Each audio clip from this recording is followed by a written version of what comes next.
What is up, boys and girls? It is Jerry on the scene, on the beat, on the something or other. I just got out of a flick. I saw a new movie. I'm very tired. I've been working a lot this past couple of days, so I'm very sleepy. But I just saw a film and I was awake through the whole thing, so let's talk about it. I just got out of the new Blumhouse motion picture, Unfriended. That's right, the spooky webcam movie from the folks who brought you such other films as Insidious and Sinister, the Paranormal Activity franchise, The Purge, Lords of Salem, various other upcoming films, and this is interesting in a sense. Now this movie you could kind of say is sort of a different take on, or an escalation perhaps, of the found footage craze, you know. Found footage is really big these days. We get a lot of those movies now, that sort of restrictive first-person POV, perhaps multiple cameras, but, you know, using those parameters to conjure up scares. And this movie sort of takes it one step further and plays everything just from the point of view of a few people's webcams that are left on, as they're all, you know, chatting and whatnot. This movie centers around a group of sort of, you know, high school students, I think high school seniors, and it also takes place in the wake of the suicide of one of their peers, a video which has gone viral depicting this, and that's sort of the place where the movie finds its roots, its most insidious seeds. So things start out normal enough with these people, you know, talking to each other. We get a little chit chat here and there, and then a mysterious account starts to establish its presence in their conversation and in their interaction, and then spooky shit starts to happen. And that's really the gist of this movie. And you know, I gotta say, first impressions and whatnot, this is actually kind of a cool movie. You know, it could have gone either way. You know, you're sitting there thinking, okay, this movie is going to be told through the use of webcam only. This could be really cool, or this could be kind of silly. But it actually, for the most part, ends up being kind of cool. And a lot of that is thanks to the actors. You know, the acting in this movie, there's some people you probably recognize. I recognized a few of these folks myself.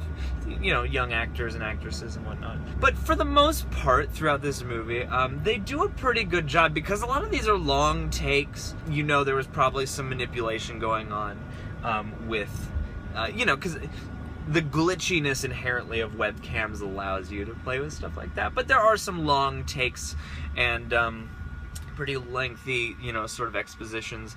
And I think the actors, for the most part, do a pretty good job. There are times when you sort of feel like perhaps they reached like a beat in the outline of the story where they had to get information across. And then there are times when it feels a little bit forced. But there's a lot of stuff in here, you know, especially when things start to get intense, that are pretty well acted and you know, sort of earnestly done. And also, you know, the actors, I think, sell this a lot, and also the style does. There's a lot you can get away with, and there's a lot of really creepy mood and sort of ominous tone you can set just by using artifacting on a computer screen, and they use that to really good effect in this movie.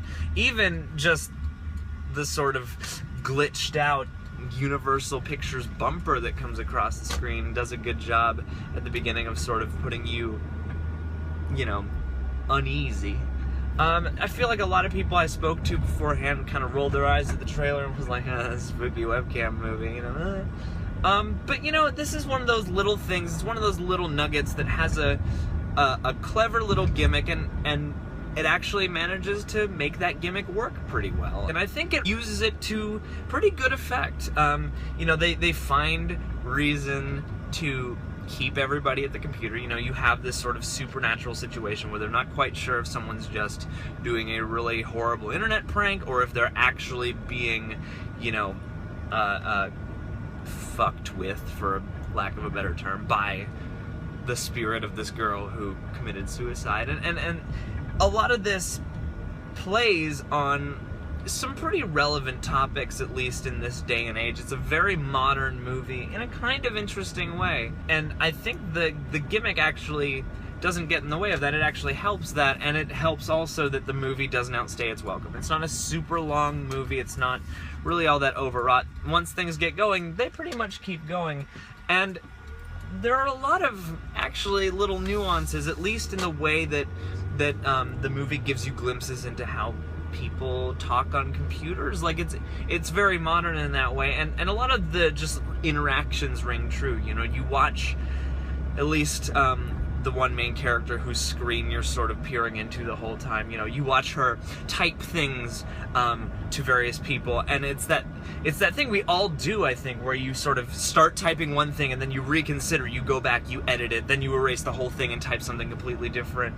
And it's little touches like that I thought were actually very clever, and like the people who made this movie really took the time to kind of sit down and you know, think it out in a realistic manner. And it's not to say that the movie always is on point. There's certain lapses in logic, especially later on in the movie, where you're like, you know, after a certain point you wouldn't even think you could get away with certain things.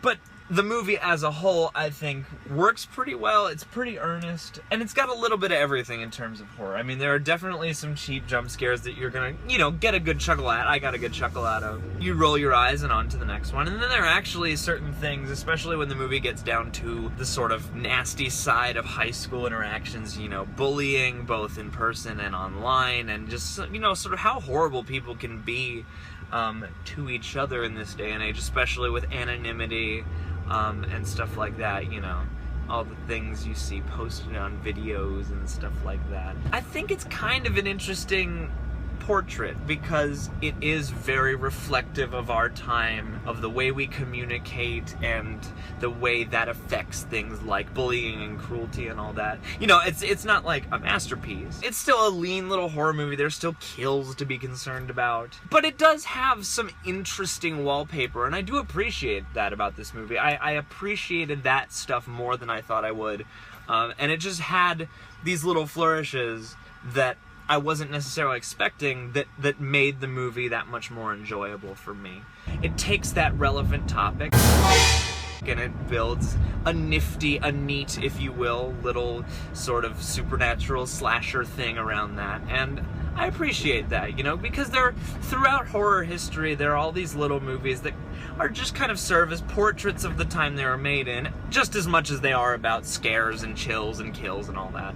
And as for the kills and the effects and stuff, they're a little bit uneven for me in this movie. I mean, there are a couple kills that are pretty icky and gruesome and almost borderline on snuff, which, you know, for the purpose of a horror movie, I guess is a good thing. There are some that didn't work as well for me, and I think the way the kills are positioned in the movie just kind of put punches in places where maybe, I guess some of the kills left me wishing that some of the other kills had been a little more intense or a little more, you know, schlocky and graphic and whatnot. But that's just sort of the horror fan in me. There are certain scenes that are just, you know, depicting the cruelty of the bullying this girl endured that are ugly, and you feel uncomfortable, you feel bad, you know, watching them, and I think that's important, and those scenes are effective because they make you feel icky and uncomfortable.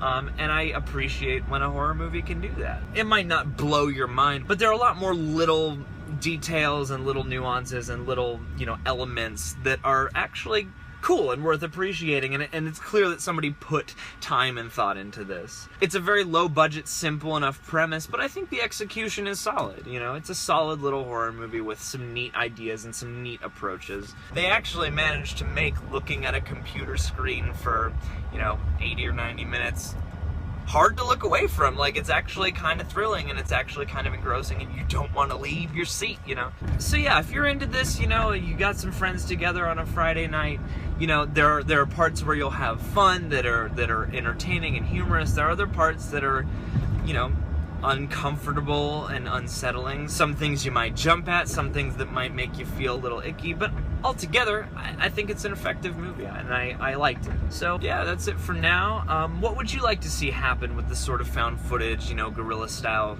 or naturalistic, you know, horror genre stuff? You know, what would you like to see happen with that next?